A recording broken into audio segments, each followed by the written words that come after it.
வணக்கங்க. எப்படிங்க இருக்கீங்க? நல்லா இருக்கீங்களா? தனிமை உங்களை வாட்டி வதைக்கிறதா? நிச்சயமாக உங்களிடம் எதிர்பார்ப்பு அதிகமாக இருக்கும் பட்சத்தில் அந்த தனிமை உங்களை சுற்றி சுற்றி வரும்.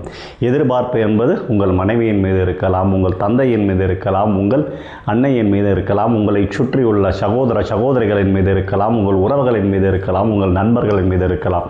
அந்த எதிர்பார்ப்பு அவர்களின் மீது நீங்கள் கூட கூட கூட கூட தனிமை உங்களை வாட்டி வதைக்கும். எதிர்பார்ப்பினை ஒழித்து வாழுங்கள். நிச்சயமாக தனிமை உங்களை விட்டு அகன்று விடும். ஆகா, என் தந்தை எனக்காக செய்வார், என் அன்னை எனக்காக செய்வார், என் சகோதர சகோதரிகள் எனக்காக செய்வார்கள், என் நண்பனிடம் நான் பேசினால் எனக்கு இலகுவாக இருக்கும், அந்த நண்பன் எனக்குரிய வார்த்தையை என்னை பேசுவார் என்று எண்ணி நீங்கள் அவர்களுடன் பயணிக்க எத்தனித்தால் நிச்சயமாக தனிமை உங்களை சூழ்ந்து உங்களை கொன்று உங்களை தனிமைப்படுத்திவிடும் என்பதை யதார்த்தமான உண்மை. இது அனுபவத்தால் ஏற்படக்கூடிய ஒரு செயல்தானே அன்றி நீங்கள் நிச்சயமாக என்னை தனிமையிலிருந்து காப்பாற்றிக் கொள்ளலாம் என்று நினைத்தால் நிச்சயமாக அத்தனை எளிதல்ல.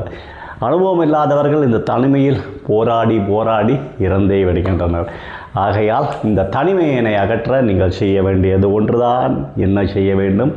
எதிர்பார்ப்பு யாராக இருந்தாலும் சரி, உங்கள் மனைவியாக இருந்தாலும் சரி, உங்கள் தந்தையாக இருந்தாலும் சரி, உங்கள் அன்னையாக இருந்தாலும் சரி, குறைத்து கொள்ளுங்கள். அவர்கள் உங்களுக்காக இருப்பார்கள் என்று எண்ணி நீங்கள் வாழ துடித்தால் நிச்சயமாக தனிமை உங்களை சூழ்ந்து உங்களை இருட்டடித்து விடும் என்பதே யதார்த்தமான உண்மை. அந்த தனிமையை அகல எதிர்பார்ப்பினை குறைத்து வாழ்வோமா?